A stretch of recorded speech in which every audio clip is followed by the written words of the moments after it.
ശബരിമല ദർശനത്തിനെത്തിയ സ്ത്രീയെ വലിയ നടപ്പന്തലിന് സമീപം തടഞ്ഞ ഭക്തർ. പ്രായം തെളിയിക്കുന്ന രേഖ കാണിക്കാൻ തടഞ്ഞവർ ആവശ്യപ്പെട്ടു. തുടർന്ന് പോലീസും ഭക്തരും തമ്മിൽ തർക്കമുണ്ടായി. പോലീസ് സ്ത്രീയെ മടക്കി അയച്ചു. വിവരങ്ങളുമായി പ്രവീൺ പുരുഷോത്തമനുണ്ട്. പ്രവീൺ, എപ്പോഴായിരുന്നു ഈ സംഭവം? ഏത് സാഹചര്യത്തിലാണ് ഈ സ്ത്രീയെ തടഞ്ഞത്?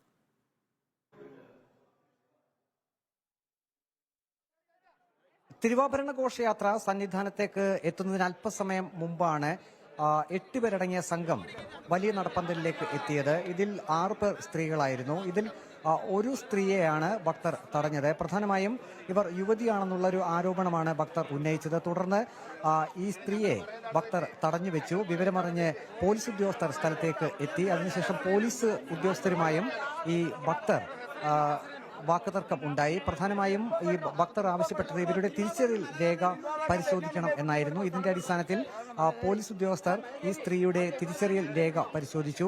ഇവർ തമിഴ്നാട് സ്വദേശിയാണെന്നാണ് അവിടെ ഉണ്ടായിരുന്നവർ പറയുന്നത്. ഏതായാലും തിരിച്ചറിയൽ രേഖ പരിശോധിച്ചപ്പോൾ 40 വയസ്സിൽ താഴെയാണ് എന്നാണ് പോലീസിന് മനസ്സിലാക്കാൻ സാധിച്ചത്. അതുകൊണ്ട് തന്നെ വലിയ നടപ്പന്തലിൽ നിന്നും ഇവരെ പിന്നീട് ഈ സ്ത്രീയെയും ഒപ്പമുണ്ടായിരുന്ന ആളുകളെയും 8 പേരടങ്ങിയ സംഘത്തെയും വലിയ നടപ്പന്തലിന് സമീപത്തു നിന്നും പുറത്തേക്ക് മാറ്റി. അതിനുശേഷം ഈ ഭക്തർ പരാതി ഉന്നയിച്ച സ്ത്രീയെ മാത്രമായി പിന്നീട് പോലീസ് ഉദ്യോഗസ്ഥർ അവിടെ നിന്ന് കൊണ്ടുപോവുകയായിരുന്നു. ആര്യ. ശരി, പ്രവീൺ പുരുഷോത്തമനാണ് വിവരങ്ങൾ നൽകിയത്.